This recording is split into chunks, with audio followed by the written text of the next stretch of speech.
जय शिवराय शेतकरी बंधूंनो, आपण जे सॉईल ॲप्लिकेशन खतं येतात तर त्यामध्ये आपण खूप काही शेतकरी त्या खताचं पाणी करून पिकासाठी सोडतात। ही पद्धत योग्य आहे का नाही यासाठीच आपण हा व्हिडिओ बनवतोय।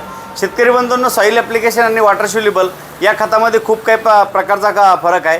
हे विद्राव्य खते आहे तर ते पाण्यामध्ये लगेच त्याचं द्रावण होतं, तर त्या खतामध्ये आणि यामध्ये हा मुख्यच फरक आहे की हे जमिनीतून द्यायचे असतात आणि ते खतं आपल्याला वॉटर सोल्युबल म्हणजे पाण्यामध्ये विघटन करून द्यायचे असतात। जसं शेतकरी बंधूंनो, आपल्याला अलोवेरा जेल आणि अलोवेरा ज्यूस यामध्ये जसा फरक येतो, दोन्ही त्या ठिकाणी आपल्याला अलोवेरापासून जरी बनत असेल तर अलोवेरा ज्यूस हे पिण्यासाठी असतं, तर अलोवेरा जेल हे चेहऱ्याला लावण्यासाठी असतं।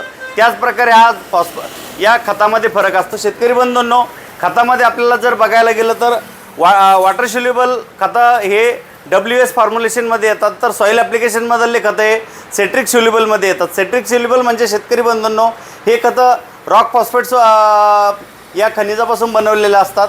यामध्ये शेतकरी बंधूंनो, जमिनीमध्ये टाकल्यानंतर जमिनीमध्ये जे काय फॉस्फरस सोल्युबिजिंग बॅक्टेरिया असतात यामार्फत त्या खताचं विघटन होऊन पिकाला पाहिजे त्या डायहायड्रोजन फॉस्फेट स्वरूपात किंवा हायड्रोजन फॉस्फेट स्वरूपात ते पिकाला उपलब्ध करण्याचं काम करतात। म्हणजे एकंदरीत आपण जे खत घेतो तर P2O5 या स्वरूपात असतात, तर ते पिकाला हवे त्या रासायनिक क्रिया करून देण्याचं काम जमिनीतील जीवाणू करतात। पण त्या ठिकाणी शेतकरी बंधूंनो, सध्याच्या घडीला मार्केटमध्ये बहुतांश कंपन्यांना या खतामध्ये सध्याच्या घडीला जे काय आपण खतं घेतो त्यामधील फॉस्फरस हे वॉटर सोल्युबलचं प्रमाण वाढलेलं आहे।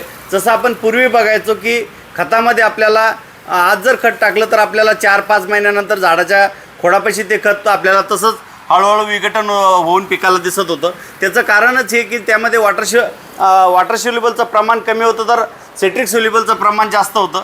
आजकाल आपण जर खतं दिली तर ते लगेच लीच आउट होतात किंवा झाडाला लगेच विघटन होऊन पिकाला भेटतात। त्याचं कारण मुख्य हेच शेतकरी बंधूंनो, या ठिकाणी आपण बघू शकतो 9-24-24 नावाचं आपल्याकडे खत आहे। यामध्ये आपण बघू शकतो की 9-24-24मध्ये 9% नायट्रोजन, 24% फॉस्फरस। यामधील फॉस्फरस आपल्याला WS या ठिकाणी आपण बघू शकतो 20.5% आहे। म्हणजे यामध्ये 20.5% 24%पैकी वॉटर सोल्युबलचं प्रमाण आहे। त्याचप्रकारे या ठिकाणी बघू शकतो 24-24-0मध्ये आपल्याला या ठिकाणी खूप मोठ्या प्रमाणात म्हणजे इथंही सुद्धा आपल्याला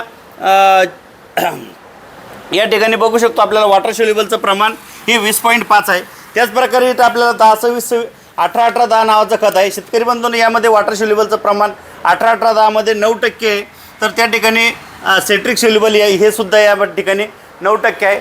एकंदरीत या गोष्टीचा हाच आपल्याला उद्देश सांगायचा आहे की शेतकरी बंधूंनो, ऑलरेडी या खतामध्ये वॉटर सोल्युबलचं प्रमाण आहे। जमिनीमध्ये टाकल्यानंतर त्याचं लगेच द्रावण होतं आणि पिकाला उपलब्ध होतं। म्हणजे जे काय आपण पाणी करून किंवा त्या ठिकाणी वेगवेगळ्या प्रक्रिया सल्फ्युरिक ॲसिड त्या ठिकाणी काही शेतकरी वापरतात, कोणी फॉस्फरिक ॲसिड वापरतात आणि विघटन करून त्या ठिकाणी हे खतं पिकाला देतात। त्या ठिकाणी शेतकरी बंधूंनो, आपला वेळही जातो, आपला परिश्रमही त्या ठिकाणी वाया जातो। म्हणजे आपण हे खतं जे असेल कोणतेही सॉईल ॲप्लिकेशन खतं हे जमिनीतूनच द्यायला पाहिजे। त्याचं पाणी करण्यापेक्षा त्या ठिकाणी ट्रेस एलिमेंट म्हणजे खूप काही वेगवेगळ्या प्रकारचे खतं आलेले आहेत। जसं महादनचंच जर आपल्याला 9-27-18 नावाचं जर खत घेतलं तर अत्यंत भारी रिझल्ट आहे। म्हणजे तुम्ही वॉटर सोल्युबल खतं हे पाण्यात विघटन करून द्या, तर हे सॉईल ॲप्लिकेशन खतं हे जमिनीतूनच द्या। शेतकरी बंधूंनो, हा व्हिडिओ तुम्हाला कसा वाटला?